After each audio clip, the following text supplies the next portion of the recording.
The world is now moving out of a period in which the hegemonic ideology was that of materialism. And because of the advent of quantum physics and other contemporary sciences, it has become clear that it makes more sense to understand the fundamental stuff of the universe is not matter, because matter is derivative from quantum wave functions,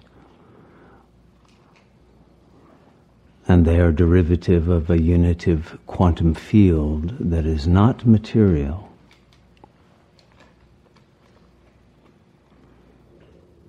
That is recognized by science as that which constitutes consciousness itself. Not consciousness of the linguistic kind, which is a derivative level of consciousness, but a more primal, original consciousness that has the infinite intelligence to create a cosmos and to create creatures who do have language and the ability to conceptualize. But the consciousness out of which we are made is not the same as the consciousness through which we happen to be functioning at any given time, which is a derivative subset, an operating system, but an operating system that is acquired in infancy and requires an upgrade when we reach adulthood.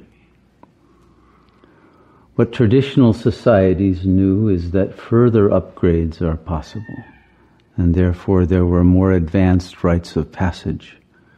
into those further, higher and deeper levels of intelligence. And there were techniques taught by those who had attained those levels to enable those who are becoming initiated into the further potentialities of consciousness, beyond what an ego system can allow one to grasp, beyond the apparent rationality and the limits provided by natural law, but that which is responsible for natural law, that which has the power to change what are apparent constants in nature, that which designs, sustains, and transforms. That which is responsible for evolution. That power, as the information is transformed into knowledge, and the information that is available becomes recognized as not simply that which comes from our senses, or from our reading, or from external sources of information, but that which comes from consciousness itself. But consciousness beyond the dimension or the event horizon of the ego mind itself. And so when it becomes realized, and I emphasize the word realized because realization is a culminating function of consciousness that must first go through the processes of imagination and intellectualization. But once it passes to the level of realization, it means one has gone through a portal from simply a thought form or a possibility of transformation to something that has been made real.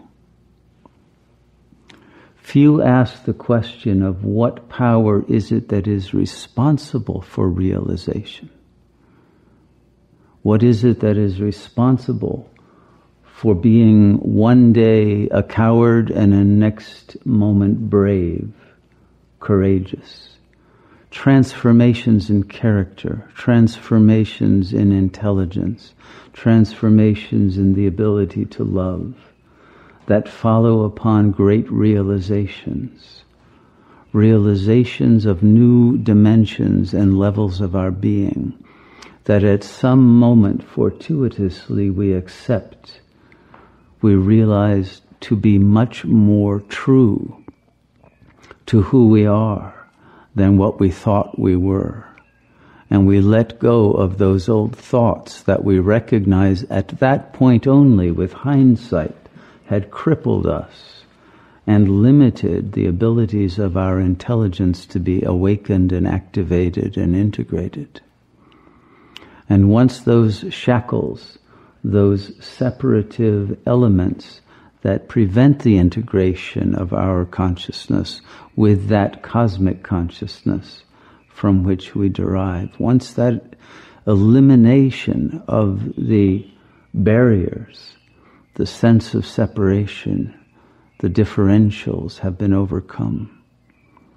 then the entire vast potential of consciousness itself, not an individual's consciousness, but the consciousness which an individual downloads from a higher and deeper level, becomes available to be harnessed and turned into power. And so at this time, when the world is undergoing great instability, great climate change, which is resulting in the loss of many natural resources, and the resources of social composition are also falling apart, what we need to understand is that the primary and fundamental natural resource is consciousness itself. But just like food, consciousness must be raised, it must be cultivated, it must be hybridized. We must create and sustain the highest level and quality of consciousness, and be able to sustain the integration of consciousness not simply as an individual attribute, but that pertains in a unified way to an entire community, an entire nation, an entire world. Because just as with cybernetics, the more you can network the various computers into a single internet, the more power of communication and intelligence is available. This same power that is reflected in the world of computers has not yet been applied to the biocomputer itself, has not yet been applied to the consciousness which created those computers. And it seems to prefer artificial intelligence to the real intelligence. It is taking back the power from that which has been projected onto the other, onto the machine, onto the forces that cannot be controlled because they are alienated,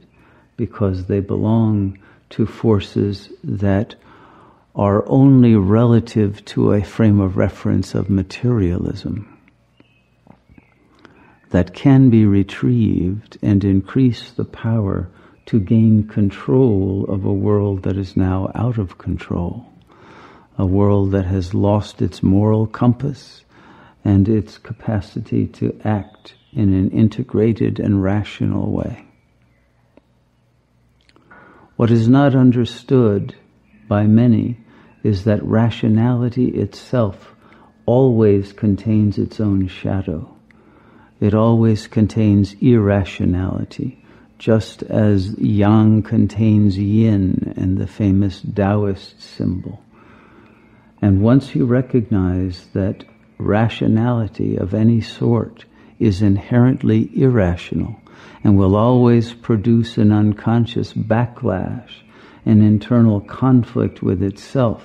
a self-contradiction, a glitch, a self-sabotage, a self-deception, then through the transcendence of these two opposites of rationality and irrationality, a higher form of reason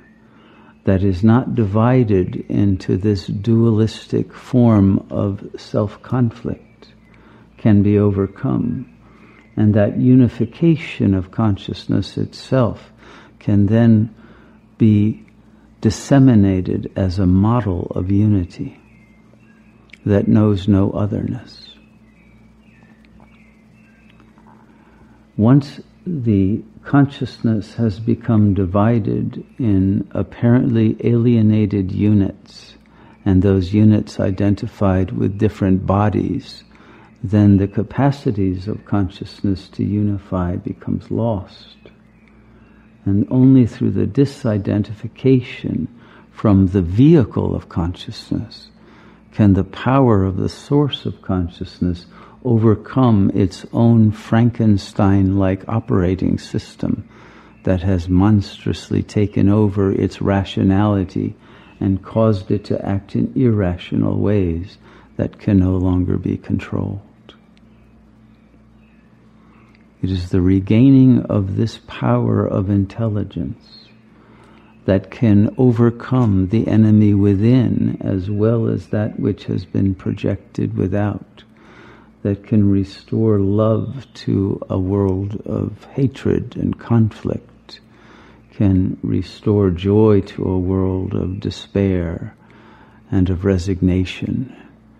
can restore the understanding of the true nature of what we are and what our reality is, beyond anything that the mind can imagine or be able to harness and master.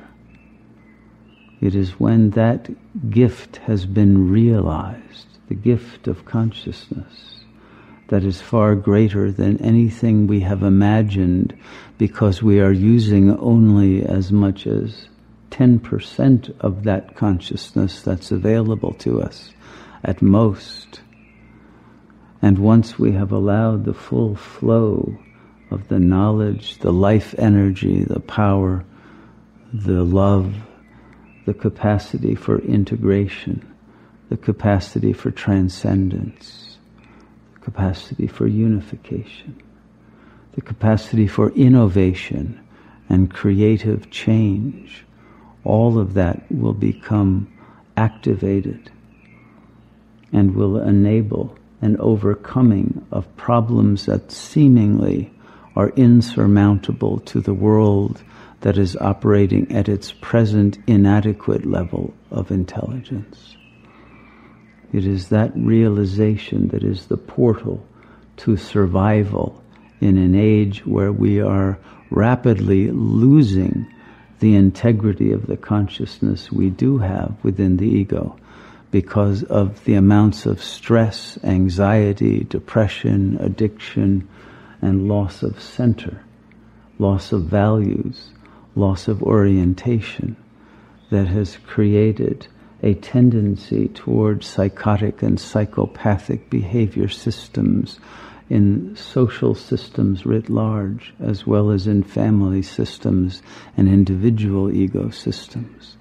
It is that state of collapse that must be recognized while there still is a margin of consciousness that can take control of the helm of the ship of consciousness before, like the Titanic, it runs into the inevitable iceberg of mutual assured destruction. It is this urgency that creates the usefulness of the yogi in society once more, the marginalized being who focuses on cultivating consciousness can perhaps at last be recognized as doing something that is essential to the survival of humanity and of the net of life forms that constitute nature. It is that intelligence that sustains nature itself that is in danger of extinction and can only be reawakened by those who have been willing to act as atmanauts, to enter into the deep inner space of consciousness beyond the ego, into the void of the absence of language, into that center of solar luminosity that lies within the mind, but is hardly ever perceived or attained, that is the source of the light and the power of consciousness to overcome its own shadow, its own darkness. its own death drive. And it is this power that, when activated, shows itself to be supreme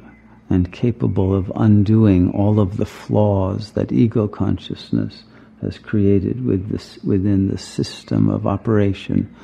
of a planet under the influence of that limited amount of intelligence that creates constant conflicts. The resolution of all of them is attainable at a single stroke if a sufficient amount of light can be made to shine upon the darkness.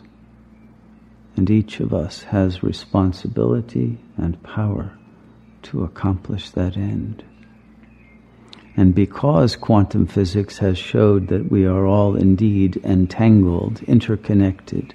that we are always already parts of an integrated network of consciousness that simply has to be turned on, simply has to be activated, awakened. That power is already available to attain its end. And what its potentials are is not limited, not knowable. And